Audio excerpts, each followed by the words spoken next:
Olá, pessoal, sejam bem-vindos, bem-vindas. Esse é mais um vídeo da nossa série de reflexões semanais que fazemos aqui no Café com Teologia. Nós temos refletido a cada domingo sobre textos do Novo Testamento, textos dos Evangelhos, e é bom ter a sua companhia por aqui. Eu aproveito para pedir que você deixe a sua curtida nesse vídeo, a sua inscrição, e que você compartilhe esse conteúdo com os seus contatos também. E hoje eu queria ler com vocês um texto que se encontra em 1 Tessalonicenses, capítulo 5, e nós vamos ler do versículo 12 até o versículo 14, inicialmente. Na próxima semana, daremos continuidade aos outros temas e conteúdos dessa passagem. Mas hoje nós vamos ler 1 Tessalonicenses 5, do 12 ao 14, que diz: Nós vos pedimos, irmãos, que reconheçais aqueles que se afadigam entre vós e se responsabilizam por vós no Senhor e vos aconselham. Considerai-os com extrema caridade por causa do trabalho que fazem.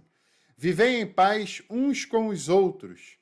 Nós vos exortamos, pois, irmãos, corrigi os indisciplinados, confortai os desencorajados, cuidai dos fracos e sede pacientes para com todos.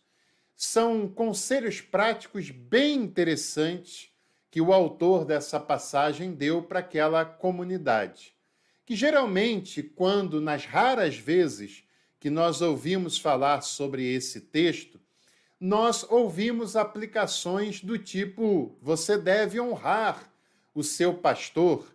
E muitas vezes a compreensão desse honrar o seu pastor passa por dízimos, ofertas, presentes extravagantes e privilégios que o destaca de todo o restante da comunidade. Mas não é isso absolutamente que o texto está falando.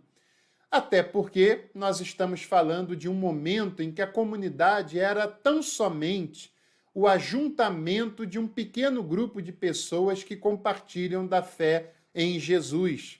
E que dentre essas poucas pessoas que se reúnem naquele lugar, que às vezes nem um lugar fixo tem, é de casa em casa, há uma pessoa escolhida pela própria comunidade, reconhecida pela própria comunidade, como uma pessoa com habilidade, com um dom, uma vocação da parte de Deus para conduzir aquele grupo e ensinar aquele grupo os princípios do Senhor, os princípios da palavra de Deus, os ensinamentos apostólicos. É claro que ainda hoje continua tendo pessoas vocacionadas, chamadas por Deus para abençoar outras vidas, mas essas pessoas não são melhores do que quaisquer outras. Não são pessoas que merecem privilégios em detrimento de outras pessoas. E quando esse texto ele estava falando, deixa eu abrir um outro parênteses, e mesmo assim ainda tem muitas pessoas à frente de outras tantas que nem sequer essa vocação genuína possuem. Mas esse texto aqui está falando de pessoas que fazem isso por amor, que fazem isso voluntariamente, porque elas não recebiam nenhum tipo de salário para exercer as suas funções. São pessoas que dedicam as suas vidas para ajudar outras pessoas. E conforme o texto aqui está nos dizendo, elas se afadigavam entre a comunidade. Afadigavam. Você provavelmente já exerceu algum trabalho até se afadigar dele? Fadiga é mais do que cansaço. Fadiga é mais do que estresse. Fadiga é se cansar mais do que o normal, porque nós só nos afadigamos com algo que requer a nossa dedicação intensa, que requer a nossa entrega para aquilo que fazemos, que requer esforço da nossa parte e que requer uma entrega que requer tempo também da nossa vida, né? Muitas pessoas acham, por exemplo, que um professor que dá uma aula de 1 hora, que isso é uma tarefa fácil. Mas um professor, para dar uma aula de 1 hora, ele deve ter estudado 5, 6, 7 horas para preparar e ainda dar mais 1 hora de aula, fora as perguntas e dúvidas que ele tem para responder. Mas outras pessoas, por exemplo, uma pessoa que ergue uma casa do absoluto zero, essa pessoa tem que se esforçar e se dedicar muito, trabalhar debaixo de sol, trabalhar debaixo de tempo que não é favorável, para construir tijolo por tijolo, até que o morador daquela casa vai encontrá-la pronta, bonita, própria para se mudar e desfrutar do conforto daquela casa, sem nem perceber todo o esforço de uma pessoa que trabalhou até a sua formação. Quando nós entramos num carro, ligamos e andamos para onde nós queremos, seja esse carro zero ou não tão zero assim, mas nós não temos ideia do esforço de mecânicos para fazer com que aquilo funcionasse. E a gente tão somente o utiliza, né? O que o texto está dizendo para aquela comunidade é: não se esqueçam de reconhecer o trabalho voluntário, dedicado, cansativo, que essas pessoas que estão conduzindo esse rebanho exercem no meio de vós, né? Não se esqueçam disso, porque essas pessoas, elas lutam bastante para ler, para compreender os ensinamentos dos apóstolos, elas refletem durante horas sobre isso, elas oram durante um tempo, elas dedicam a ter uma vida íntegra, reta, honesta, desinteressada, uma vida simples, uma vida de simplicidade, porque as lideranças das comunidades na época bíblica, na época apostólica e até em outros momentos também, era uma liderança abnegada que vivia uma vida muito simples, uma vida de escassez, uma vida de dificuldade, uma vida do ponto de vista financeiro, né? Não era uma vocação exercida em troca de salário, mas em troca de um chamado que eles acreditavam ter da parte de Deus. E o texto aconselha aquela comunidade a ter reconhecimento por esse esforço, né? A reconhecer isso que eles exerciam. Considerai-os com extrema caridade, com extrema bondade. E essas ofertas que elas dariam para eles eram tão somente ofertas para o sustento.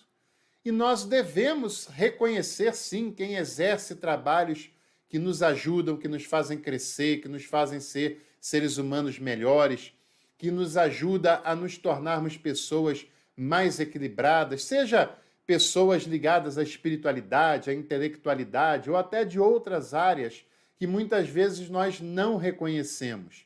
Muitas vezes as pessoas usam apenas o trabalho de outras pessoas e não reconhecem a dedicação e a entrega que essas pessoas precisam ter para que a gente desfrute dos benefícios dela. Então, o texto, e até as pessoas que exercem funções pastorais e que exercem isso de modo honesto, desinteressado, de uma maneira que tem como objetivo abençoar as pessoas que estão sob a sua convivência, que fazem isso de modo simples e de modo dedicado, devem ser pessoas consideradas. E as ofertas que a comunidade levava para essas pessoas eram ofertas tão somente para que elas sobrevivessem, para que elas se mantivessem enquanto exerciam a sua função, até porque essa comunidade era pequena, era pouco numerosa, era uma comunidade de 20, 30 pessoas, e também eram pessoas muito pobres que lutavam para a sua própria sobrevivência, né?